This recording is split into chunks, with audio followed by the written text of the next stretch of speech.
오늘 우리에게 주시는 하나님의 말씀은 이사야 8장 11절에서 15절 말씀입니다. 이사야 8장 11절에서 15절 말씀입니다. 여호와께서 강한 손으로 내게 알려주시며 이 백성의 길로 가지 말 것을 내게 깨우쳐 이르시되, 이 백성이 반역자가 있다고 말하여도 너희는 그 말을 따라 반역자가 있다고 하지 말며, 그들이 두려워하는 것을 너희는 두려워하지 말며 놀라지 말고, 만군의 여호와 그를 너희가 거룩하다 하고 그를 너희가 두려워하며 무서워할 자로 삼으라. 그가 성소가 되시리라. 그러나 이스라엘의 두 집에는 걸림돌과 걸려 넘어지는 반석이 되실 것이며, 예루살렘 주민에게는 함정과 올무가 되시리니 많은 사람들이 그로 말미암아 걸려 넘어질 것이며 부러질 것이며 덫에 걸려 잡힐 것이니라. 이 말씀은 살아계신 하나님의 말씀입니다. 하나를 마무리하면서 어떻게 말씀을 나눌까 하다가 이 말씀으로 나누려고 합니다. 세상을 두려워하지 말자, 세상을 두려워하지 말라라고 하는 말씀으로 나누고자 합니다. 사람이 1년마다 이렇게 그렇게 뭐 보험이나 이런 거 있으신 분들 이렇게 건강 검진을 받으시잖아요. 진단을 하게 될 때에 진단을 하는 이유가 있죠. 뭐냐하면 내가 뭐가 틀렸나 이거를 바라보려고 하는 게 아니라 그 틀린 부분을 잘 예방하고 잘 관리해서 건강하게 지내려고 하는 것이 진단의 목적입니다. 우리들도 이제 한 해를 지나가면서 좀 하나님 앞에 영적인 진단을 하는 입장에서 오늘 말씀을 좀 나누고자 하는 것입니다. 우리 몸에 참 놀라운 것은 암세포도요 벌써 우리 몸 안에 들어와 있다고 해요. 대부분의 사람의 몸 안엔 암세포에 잠재인자가 있다고 하는 거예요. 감기균도 있고요, 여러 가지가 벌써 우리 몸 안에 있다는 거죠. 그런데 이 건강하다라고 하는 건 뭐냐? 우리 몸속에 있는 것들을 내쫓을 수 있는 항체, 면역력이 있다라는 것이죠. 충분히 싸워서 이길 수 있다는 거예요. 그게 건강의 상징이에요. 혹시 우리들이 생각할 때는 균이 없는 상태 혹은 뭐가 없는 상태, 깨끗한 상태가 이게 건강한 줄 알아요. 우리 마인드셋이 그래요. 굉장히 기계론적이에요. 그래서 이렇게 마음에 안 들면 잘라내려고 그러고, 마음에 안 들면 내 손으로 끝장을 내려고 그러고, 뭐 이런 것들이 이게 올게닉하지 않아요. 이게 자연의 이치에 맞지 않아요. 진정한 건강은 그런 것들을 받아들이지 않을 수 있는 면역력이에요. 이 중요한 얘기입니다. 마찬가지로 영적인 건강도 마찬가지입니다. 영적으로 누가 건강하느냐? 이것은 세상에 불안과 걱정과 유혹과 근심이 와요. 그거 없는 사람 없어요. 다 느껴요. 절망이 와요. 넘어질 때가 와요. 분노가 막 일어나요. 사람 보기가 싫을 때도 있어요. 이거를 어떻게 내 영적인 건강을 가지고 면역력을 가지고 관리하느냐? 이게 진단이 돼야 돼요. 지난 하나를 보면서 우리들의 영적인 건강은 어땠나 한번 좀 생각해 보게 되기를 원하는 겁니다. 이 영적인 건강을 한번 생각해 볼 때에 오늘 이사야서 말씀은 두려움이라고 하는 이야기를 풀어나가고 있어요. 이사야서 8장 13절 14절 말씀 같이 한번 좀 읽어보겠습니다. 이사야서 8장 13절 14절입니다. 같이 읽겠습니다. 시작. 만군의 여호와가 그를 너희가 거룩하다 하고 그를 너희가 두려워하며 무서워할 자로 삼으라. 그가 성소가 되시리라. 그러나 이스라엘의 두 집에는 걸림돌과 걸려 넘어지는 반석이 되실 것이라. 예루살렘 주민에게는 함정과 올무가 되시리니 15절까지 많은 사람들이 그로 말미암아 걸려 넘어질 것이며 내려갈 것입니다. 그 앞에 걸려 아멘. 13절 말씀 특히 보시면 만군의 여호와 그를 너희가 거룩하다 하고 그를 너희가 두려워하며 무서워할 자로 삼으라. 지금 배경이 어떠냐 하면 이사야 선지자의 이 배경은 아수르가 지금 막 쳐들어오려고 공격을 하는 상황이에요. 그런 이야기가 막 드러나고 있어요. 이럴 때 이사야 선지자가 얘기를 하는 거예요. 아수르를 두려워하지 약자로 생각하지 말아라라는 얘기예요. 하나님을 두려워할 거로 삼겨라. 그런데 아수르를 두려워하는 사람들이 어떻게 했냐면 그 옆에 애굽과 다른 나라들과 동맹을 맺어서 뭐 생각할 수 있는 거잖아요. 내 힘으로 안 될 것 같으면 막 우리들도 사람들한테 얘기를 해가지고 내 편을 만들려고 그러잖아요. 갑자기 어떤 사람이 그냥 누구랑 친한 척하고 막 그러려고 그러고 막 뭐 이런 얘기하면 한번 보세요. 이게 사람의 힘으로 하려고 그러는 거예요. 하나님 앞에서 하려고 하는 게 아니라. 이게 아수르에 대적해서 동맹을 막 맺으려고 했을 때 이사야만이 사람들한테 얘기하는 거예요. 하나님을 두려워해라. 아수르를 두려워하지 말고 사람에게 의지하지 말아라. 하나님을 두려워하고 그렇게 얘기를 하는 거예요. 이 세상의 한복판에서 이 말씀은요, 믿는 사람들에게는 조금 수긍이 갈지 몰라도 잘 믿지 않는 사람들에게는 비현실적이건 이러한 그 이야기입니다. 여러분들도 어떠세요?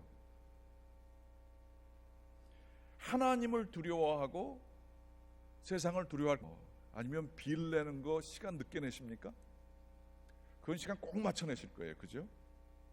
아니면 중요한 사람 만날 때 그 시간을 정확히 맞춰 가십니까? 아니면 뭐 생각날 때 가십니까? 하나님 앞에 나올 때에 하나님을 두려워하십니까? 헌금 냈을 때에 이거는 내가 자선행위야, 내 기분 날 때 하는 거야? 아니면 하나님을 두려워하는 마음으로 모개지 내는 것만큼, 빌 내는 것만큼 정성으로 하십니까? 하나님을 만나러 갈 때에 오늘은 내가 좀 쉬어야겠어, 내가 마음이 컬컬하면 좀 나가지, 내가 주관이 돼서 하나님 만나십니까? 아니면 하나님 꼭 만나야지, 안 만나면 안 돼, 이렇게 해서 만나십니까? 여러분을 정말로 두려워하는 게 뭐죠? 이게 신앙적인 그러한 이야기로 얘기하면 그렇지, 하나님 두려워해야지, 사람이 이렇게 환경에 흔들리면 되나, 이렇게 얘기할 수 있지만 그것을 환산해서 아주 일반적인 계산으로 하게 되면 아주 선명하게 드러납니다. 그 시각으로 한번 보게 되면 아수르가 옛날 거라서 그렇지, 옛날 이야기라서 그렇지, 오늘날 여러분의 아수르는 뭐죠? 그거 안 되면 큰일 나지, 우리 망하지, 이거 하고 여기서 들려오는 성경 말씀으로 그거 아니에요, 그거 중요한 거 아니에요. 이사야 선지자가 얘기하는 거예요. 하나님을 두려워할 자로 여기세요. 그분이 거룩하신 분이시죠 라고 하며 하는 얘기가 들리세요? 이 이야기는 우리에게 깊은 도전을 줍니다. 이런 이야기는요, 우리가 자녀들에게 주는 최고의 복일 수 있어요. 혹시 이 가운데 자녀들에게 뭐를 물려줄까 그래서 좀 생각하시는 분들 계세요? 돈을 물려주면 이 아이들이 고마워할 것 같으시죠? 그런데 조심하십시오. 수많은 사람들이 그랬고 여러분은 예외랄 거라고 생각하시는데 거기도 큰 문제 될 수 있어요. 여러분은 왜 예외라고 생각하세요? 그렇게 다르세요? 수많은 사람들에게 돈을 물려주거나 세상의 물건들을 물려주고 정신을 물려주지 않으면 그 자녀들을 저주하는 일이 됩니다. 정말 그래요. 남들 얘기죠, 내 얘기는 아니죠. 정신을 물려주는 게 중요한데 그게 어떤 정신이냐? 이사야가 말씀한 정신과 같은 거예요. 야, 너 세상 살면서 너 성공하는 거 내가 볼 때 그렇게 중요하지 않아. 그러다 교만해져서 하나님 떠나면 넌 끝이야. 하나님 두려워해야 돼. 하나님 앞에서 살아야 돼. 그게 너가 살 길이야. 이런 얘기를 진심으로 자녀들에게 해주세요. 바쁘면 교회 빠지는 거야. 그냥 가. 무슨 기도는 뭐 기도. 야, 그냥 대충 해. 그렇게 열심히 믿을 필요 없어. 그냥 대충 믿어도 돼. 하나님 마음 보신다 그랬어. 나 마음은 하나님한테 가 있어. 그래 놓고서는 딴짓말 하는 거예요. 합리화한지도 몰라요. 하나님을 두려워한다는 것은 뭘까요? 이거 깊게 묵상해야 됩니다. 우리 자녀들에게 줄 수 있는 최고의 것이에요. 왜 그런 줄 아세요? 이사야 선지자가 이 얘기를 했을 때에 그 왕도 안 들었고 백성도 안 들었어요. 그렇지만 이 이사야의 얘기는 지금도 살아있었어. 하나님의 말씀이기 때문에 지금도 하나님을 믿는 모든 사람들에게는 생명의 힘이 돼요. 그런데 그 당시 아수르를 미워했던 그 무서워했던 많은 사람들 누구인지도 기억도 못하고요, 아수르가 누군지도 모르고요, 아수르에 대항하려고 하는 동맹이 누구였는지도 아무도 몰라요. 그러나 이사야의 말씀만은 살아있어요. 여러분 자녀들에게 똑같을 거예요. 하나님을 두려워해라 라는 말은 이 아이들이 인생을 살면서 계속 마음속에 남을 겁니다. 그들을 인도하는 방향이 될 거예요. 그런데 우리의 삶과 우리들의 언어를 통해서 드러나는 것이, 야, 돈 무서워해야 돼. 너 사람들 얼마나 무서운 줄 아니? 야, 피해 다녀. 그리고 네 것만 챙겨. 이러한 자세는요, 아이들을 망하게 하는 길을 우리가 줄지도 몰라요. 우리가 정말로 남길 수 있는 건 뭐지요? 바로 하나님을 두려워하는 것, 여호와를 거룩하게 생각하라. 이게 건강이에요. 최고의 건강의 그 정신의 유산을 줄 수 있는 것, 뭐 자식들 얘기할 필요 없어요. 우리 자신에게 줄 수 있는 것, 이거예요. 이거를 싸워 이길 수 있는 것. 세상이 너를 이 암세포와 같이 너의 몸에 들어올 수 있고 너를 두렵게 할 수 있고 모든 것이 있지만, 그거를 피해 가려고 하는 게 아니라 너가 하나님을 두려워하면 그것들을 이겨낼 수 있어. 이러한 이야기가 얼마나 중요한 교훈이 되는지 모릅니다. 모세는 하나님을 두려워했기 때문에 모든 세상 사람들이 두려워하는 애굽의 바로왕 앞에 가서 내 백성을 내놓아라 라고 선포할 수 있었어요. 우리의 믿음의 조상이에요. 엘리야는 모든 사람들이 다 넘어졌어요. 그렇지만 하나님을 두려워하고 세상을 두려워하지 않았기 때문에 아합 왕 앞에 가서 당신 틀렸어 라고 얘기할 수 있었어요. 또한 사도 바울은 자기가 포승줄에 묶였어요. 그리고 자기를 심판할 수 있는 아그리빠 왕과 그 총독들 앞에 가서 사람들은 눈도 못 떠요. 제발 살려주세요 라고 하는 이 얘기 상황 속에 그 사람들에게 담대하게 전했어요. 죽을지도 몰라요. 그런데 전합니다. 당신들도 나처럼 예수 그리스도 때문에 손에 묶여지게 되기를 원하오.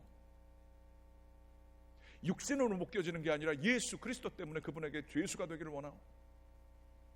이런 분들이 우리의 신앙의 모범이죠. 신앙적으로 사는 건요, 착하게 사는 것을 결코 의미하지 않습니다. 도덕적으로 사는 것이 신앙적으로 맞는 게 아닙니다. 사람들한테 칭찬받는 게 신앙적으로 사는 게 아닙니다. 그 정도 수동적이고 그 정도의 모습이 신앙의 모습이 아니에요. 착하게 사는 게 신앙의 모습이 아니에요. 신앙의 건강의 모습은 다름 아닌 하나님만을 두려워해서 세상과 싸워 이길 수 있는 영적인 내공을 가진 것이 바로 우리의 신앙의 건강인 거예요. 제일 먼저 우리가 생각할 수 있는 것은 이걸 어떻게 이야기할 수 있을까? 늘 삶 속에 우리 가운데 오는 것 중에 하나는 세상이 우리를 규정하려고 할 때 그것을 거부할 수 있는 힘이에요. 무슨 얘기냐? 사람들의 말이 우리를 얼마나 우리의 가슴을 왔다 갔다 하게 하는지 몰라요. 사람들이 우리를 비판하면 그게 우리를 주눅들게 해요. 아니면 그거를 싸우려면 어떻게 해야죠? 화를 내서 그 사람을 같이 욕할 수 있어요. 그게 세상이 나를 규정하는 방법이에요. 그 사람들의 비판도 나를 규정하지만 그 비판에 흔들려서 내가 거기에 반응하는 것도 세상이 나를 규정하는 방법이에요. 사람들의 나쁜 말만이 아니에요. 좋은 칭찬과 사랑받기, 인정받기에 갈급한 사람도 많아요. 사람들한테 잘해줘요. 그런데 그거에 반응이 안 오면 거기에 막 흔들려요. 저 사람이 왜 나를 이렇게 안 해주지? 세상이 우리를 규정하는 거예요. 세상이 나를 규정하지 않게 사람의 입술에서 그 손아귀에서 나를 자유하게 하는 게 제일 중요해요. 어떻게 해요? 의지가 강하면 돼요? 아닙니다. 우리는 연약해서 환경에 놓여질 수밖에 없어요. 그렇지만 바로 생명 되신 그리스도와의 관계가 다른 어떠한 관계보다 더 중요하게 될 때에 우리는 건강을 유지할 수 있어요. 우리 몸도 마찬가지입니다. 추우면 우리가 몸을 덜덜덜 이렇게 떨어요. 옴크려요. 이렇게 하는 게 뭐죠? 우리 안에 이 같은 몸을 36.5도를 유지하려고 하는 항상성을 유지하기 위해서 어떻게 하죠? 땀이 나요. 땀이 나는 이유는 왜 그러죠? 그걸 통해서 우리의 몸을 낮추려고 하는 몸의 반응이에요. 몸은 그래서 항상성을 유지할 때 건강해요. 그런데 이게 안 되는 사람들은 감기가 걸리는 거고, 이게 잘 안 되게 될 때 병이 들게 되는 거죠. 마찬가지입니다. 그리스도의 생명은 우리 가운데의 영적인 건강의 항상성을 유지하게 해주시는 생명력입니다. 이것을 잘 관리하는 게 중요해요. 안 그러면 약해졌다는 사인이 뭔지 아세요? 우리 속에 불평이 많아지는 거예요. 저 사람이 저랬어. 상황이 참 마음에 안 들어요. 보고 싶은 사람이 하나도 없어요. 다 짜증나요. 내 운명은 왜 그럴까? 그러면서 거기서 빠져나오질 못해요. 누구 상상하지 마십시오. 지금 여러분 얘기일 수 있어요. 여러분 얘기. 누구 상상하지 마세요. 늘 뭐 때문에 짜증나야 하는 사람들은 계속 짜증나해요. 건강하지 않은 거예요. 드라마 쓰는 사람들은 늘 드라마를 써요. 그 사람 삶에는 드라마가 많아요. 그 사람이 드라마를 직접 감독하고 연출하고 배우를 하기 때문에 그래요. 환경 얘기가 아니에요. 건강한 사람은 어때요? 어디를 가서도 건강해요. 그 사람 만나면 긍정적이에요. 그 사람 만나면 많은 축복되는 얘기를 해요. 좋은 얘기를 해요. 희망이 보여요. 좀 어떨 때는 좀 오글거려요. 좀 남들 안 좋은 얘기를 해야 되는데 아니야, 잘 될 거야. 어떻게 뭐 그래, 저 사람 세상 모르는 것 같아요. 그런데 세상을 몰라서가 아니라 모르기로 작정하고 하나님 앞에 사는 사람, 이런 사람들이 생명력이 있는 거예요. 우리는 본질적으로 뒤틀어진 존재들입니다. 여러분 그런 사람들 알죠? 상상하지 마세요. 하여튼간에 자기 자신이라고 생각하세요. 상황이 이렇게 됐을 때 왜 그러지? 저렇게까지 해석을 하나? 아니 이게 길게 두고 보면 이런 면도 있고 저런 면도 있고 다 그런 거지. 근데 유난하게 이렇게 반응하는 분들이 계세요. 남 얘기가 아니에요. 우리가 그래요. 우리가 연약하고요, 힘들고요, 우리가 건강하지 않을 때 아프지 말아야 될 곳이 아파요. 그래서 그렇게 반응하는 거예요. 제가요 아직도 저는 굉장히 젊다라고 생각하고 있습니다. 당연히 젊죠. 여기 많은 계신 분들에 비해서는. 그런데 이 허리가 아팠던 적이 있어요. 아시는 분은 아실 거예요. 앉아서 일을 못 하겠더라고요. 좀만 앉아 있으면 허리가 아프고 목이 아프고 목도 이렇게 좀 제가 좀 약간 굽었는데 이 목을 어떻게 간수를 못 하겠는 거예요. 이게 너무 아파가지고 한 1년 반 이렇게 고생했습니다. 아시는 분들은 아십니다. 그래서 사무실에서도 어떻게 그걸 사가지고 위에 이렇게 서가지고 하는 거였어요. 아파요. 아프니까 짜증나더라고요. 힘들고 말도 그냥 이렇게 짜증나고 자꾸만 그냥 드러누워 있고 싶고 막 그래요. 하나님의 은혜로 지금 정말 기적적으로 낫습니다. 허리 계속 아프신 분들한테 죄송할 정도로 아주 깔끔하게 낫어요. 그런데 그렇게 우리들은 비틀어졌어요. 그런데 그때 의사를 찾아가서 물리치료를 찾아가서 이렇게 우두둑 하니까 그때는 시원해요. 그렇게 치료받으면 시원하고. 그런데 우리들의 자아가 그래요. 우리들의 자아는 비뚤어져 있습니다. 우리들의 경험과 우리들의 상처 때문에 우리들의 자아는 모든 상황에 사람마다 다른데요. 아픈 부위가 틀린데 이게 삐뚤어져 있어가지고 과거의 경험에 의해서 그러지 않아도 될 거를 과도하게 반응하는 경우들도 많이 있습니다.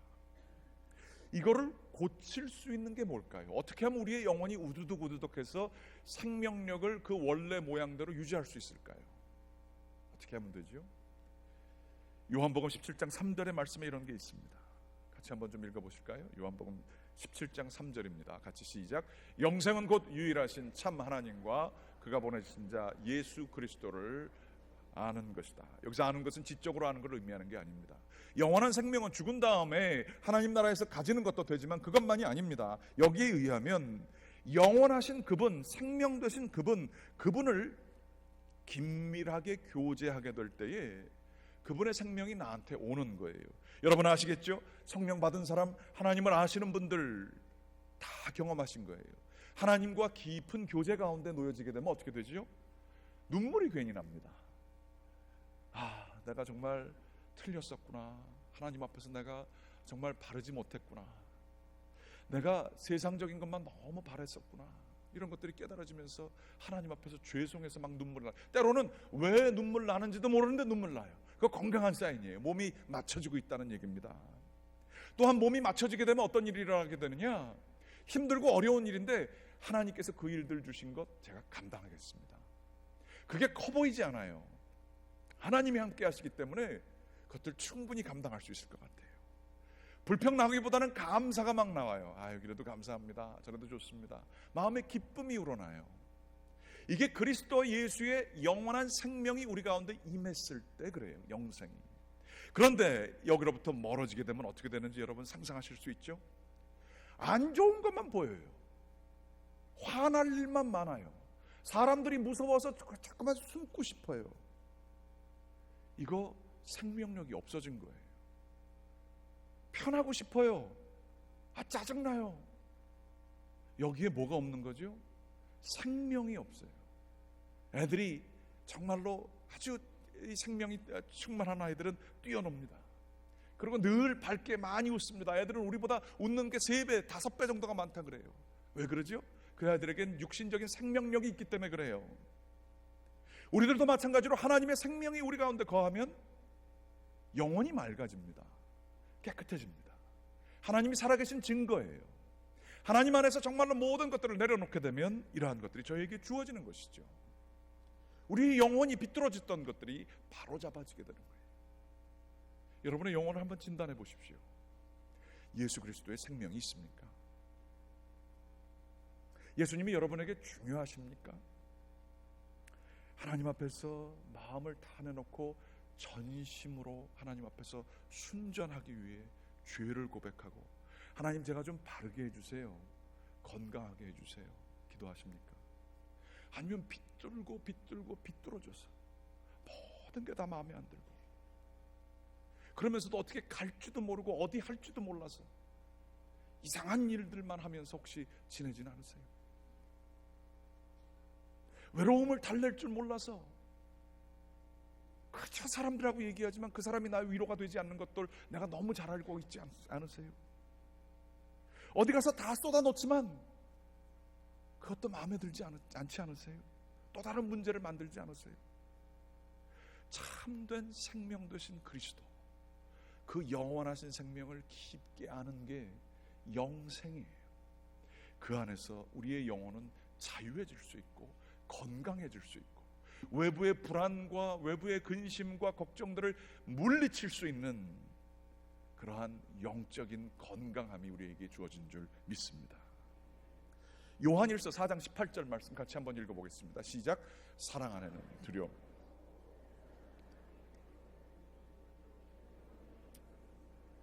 두려워하는 자는 사랑 안에서 온전히 이루지 못하였느니라. 오늘 이사야 말씀과 같이 맥락으로 볼 수 있어요. 자꾸 두려운 게 많아요. 사랑이 없어요. 그래서 그런 거예요. 사랑이 있는 사람들은 두려움을 내쫓을 수 있어요. 건강한 내공이 있어서 내쫓을 수 있어요. 그게 그리스도께서 우리를 사랑하신 십자가의 능력이에요. 사랑이 있기 때문에 모든 것을 사랑하는 마음과 긍휼히 여기는 마음과 불쌍한 마음으로 여길 수 있어요. 이건 하늘로부터 오는 거예요. 사람이 줄 수 없어요. 무신론자들은 이런 거를 우습게 여기죠. 숫자로 얘기하자, 숫자로. 아니에요. 하늘로부터 내려오는 지각에 뛰어난 평강이 우리 가운데 있어요. 사랑이 있어요. 사랑이 있으면요 두려워하지 않아요. 자기 목숨이 빼앗기는 순교의 상황에서도, 자기의 건강이 어떻게 될지 모르고 자기의 가족이 어떨지 모르는 그러한 선교사의 삶 속에서도 그들을 영혼을 사랑하는 하나님의 사랑 때문에 기꺼이 두려워하는 것들을 다 이겨내는 게 우리 신앙의 모습이에요. 이거의 반대의 모습은 뭔지 아세요? 이것도 하는 것도 귀찮고 이것도 두렵고 어떻게 하면 쉽게 할까 하고 죽지 못해서 사는 것, 여기에는 생명이 없어요. 여러분 생명력 있게 살고 싶지 않습니까? 몸이 후패해졌어도 바울 선생님이 얘기했습니다. 나에게는 그리스도의 생명이 있나니. 여러분이 생명을 가지면 그 어떤 상황에서도 빛을 발하면서 의세요. 그거 건강하지 않은 거예요. 하나님께서는 그리스도의 생명으로 우리를 생명 있게 살게 하기를 원하시는 거예요. 하나님께서는 우리에게 이 생명을 또한 주시기를 원합니다. 그런데 여러분 그거 아십니까? 이거를 못하게 하는 게 있어요. 뭘까요? 그것은 바로 죄의 근거지가 되는 자아입니다. 자아라고 하는 뿌리에서는 완고함이 생겨요. 이기심이 생겨요. 자기만을 믿는 교만 등이 나와요. 자아를 가진 사람들은 자아 자체가 나쁜 것은 아니지만 사사기의 맨 마지막에 쓰여 있는 것처럼 자기 갈 길로 갑니다. 하나님 말씀보다 내 계산이 더 맞는 것 같아요. 하나님의 생명보다 내 길, 내 의지가 더 맞는 것 같아요. 그래서 하나님으로부터 멀어집니다. 자아는 죄의 요체입니다. 자아는 늘 우리로 하여금 죄로 이끕니다. 자기를 부인하고 날마다 제 십자가를 지라라고 하는 누가복음 말씀처럼 자아에 대해서 늘 점검하고 자기를 하나님의 십자가 앞에 내려놓고 그리스도의 생명으로 살기를 훈련을 해야 되는데 전혀 훈련을 안 해요. 전혀 하나님 앞에 자기의 자아를 점검하지를 않아요. 엑스레이 앞에 서본 적이 없어요. 자기의 건강 검진을 보고 내가 어떤지를 바라보는 능력이 없어요. 여기에 뭐가 부족하구나 이걸 느끼는 게 없어요. 여기에는 생명이 올라올 수가 없어요. 이 자아에 저희들이 이렇게 거하게 되면 우리는 우리 자신이 망하게 되는 길로 갈 수가 있는 겁니다. 이 자아를 내려놓기 위해서 제일 필요한 것, 성령이 충만해야 돼요. 성령 충만은 어떻게 얻을 수 있습니까? 제일 중요한 것은 배가 고픈 사람이 정말로 배가 고프면 많이 먹을 수 있잖아요. 그런 것처럼 성령을 사모하는 사람들이 성령을 받을 수 있습니다. 성령을 정말로 사모해서 하나님 제 힘으로 안 됩니다. 어떻게 할 줄 모르겠습니다. 무릎을 꿇고 간절한 마음으로 하나님 도와주십시오. 성령님 내려주십시오. 성령의 열매를 저에게 허락해 주십시오. 기도하는 사람에게는 성령이 올 것입니다. 간구하는 자에게 뱀을 생선을 달라고 하는 자에게 예수님께서 말씀하시기를 뱀을 주겠느냐? 성령을 간구하는 자에게 하나님께서 그 다른 것을 주시겠느냐? 예수님이 하신 말씀입니다. 성령 충만을 갈망하는 만큼 성령을 얻을 수 있습니다. 은혜 받는 자리로 나오십시오. 세상을 두려워하여 세상이 필요한 곳에 여러분의 삶과 여러분의 생명을 소진하지 마십시오. 거기에는 생명이 없기 때문입니다. 그러나 하나님의 은혜 받는 자리에 나와 하나님과 깊은 교제를 하고 하나님 앞에서 나 자신을 내려놓고 십자가를 지며 그리스도의 생명을 갈급해 할 때에 성령님은 우리를 충만하게 채워주시게 되는 거죠. 그러면 세상에 나아가서 세상이 우리를 두렵게 하는 모든 것들을 싸워 이길 수 있어요. 베드로가 그 제자들과 함께 했던 것처럼 사도행전 3장 6절 은과 금은 내게 없거니와 내게 있는 것으로 내게 주노니, 그게 뭐예요? 생명이에요. 곧 나사렛 예수의 이름으로 걸어라. 나는 돈은 없어. 하지만 내게 있는 생명이 있어. 그 생명의 이름, 그리스도 예수의 생명의 이름으로 너에게 주노니 그걸로 걸어라. 세상을 두려워하는 게 없는 사람들이 하는 얘기예요. 그러나 우리는 이렇게 얘기합니다. 저 이상하게 보지 마세요. 저 그냥 주일날 교회만 나갈 뿐이에요. 난 당신과 틀리지 않아요. 나는 교회 나가는 거 빼놓고 당신하고 똑같아요. 이게 영어 표현에 그런 게 있어요. 어폴로제릭하다고요. 늘 변명하는 자세, 신앙에 대해서. 나 당신하고 똑같아. 오히려 신앙적인 얘기를 하면 교회 안에서도 그렇습니다. 야, 오글거려. 그런 얘기 하지 마. 우리 젊은 사람들 그런 사람 분명 있을 거예요. 아니에요. 성령에 충만하면요 그런 얘기를 하고 싶어져요. 선교회 같은 또래끼리 모이신 분들한테 말씀드립니다. 야, 예배를 뭘 드리냐? 가서 밥이나 먹자. 이러지 마세요. 같이 기도하자. 이런 얘기 한번 해보세요. 야, 누가 아픈데 위에서 기도하자. 예배에 좀 드리자. 이래 주십시오. 성령이 충만하게 되면 관계도 달라집니다. 이러한 성령 충만은 우리의 영혼의 병같이 다가오는 죽음에 이르는 병과 같은 그러한 것들, 불안, 동요, 공허감, 절망감, 이런 것들을 다 물리치게 될 수 있는 거예요. 여기에 생명이 있습니다.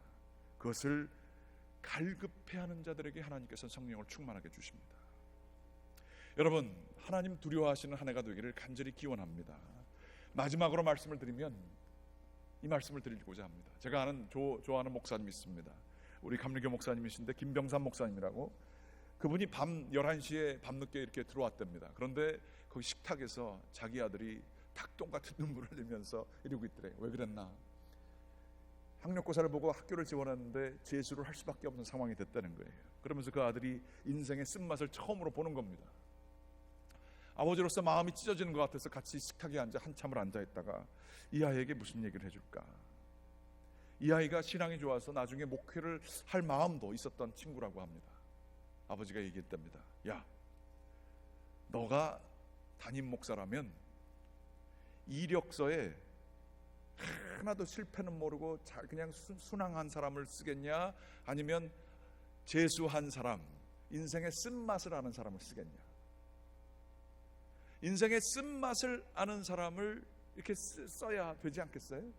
그러면서 그 아들에게 얘기를 했대요. 걱정하지 마. 이게 너한테 플러스 포인트가 될 수 있는 거야. 하나님은 그렇게 쓰셔. 올 한 해를 지나가면서 우리들이 넘어졌을 수 있습니다. 올 한 해를 지나가면서 우리가 연약해서 좌절했을 수도 있습니다. 혹시 하나님의 생명으로부터 멀어졌을 수도 있습니다. 세상을 너무 두려워해서 하나님 두려워하는 것을 잊어버렸는지도 모르겠습니다. 그러나 넘어지지 마십시오. 생명의 가장 중요한 것은 영어 표현으로 resilience, 다시 일어날 수 있는 힘이에요. 어린애들은 수도 없이 넘어지지만 걔네들에겐 생명이 충만해서 다시 웃으면서 일어날 수 있어요. 우리들도 마찬가지로 이 한 해를 보내면서 넘어지시고 계속해서 아유 내 자리는 여긴가 보다, 그리고 이렇게 찌그러져 있지 마세요.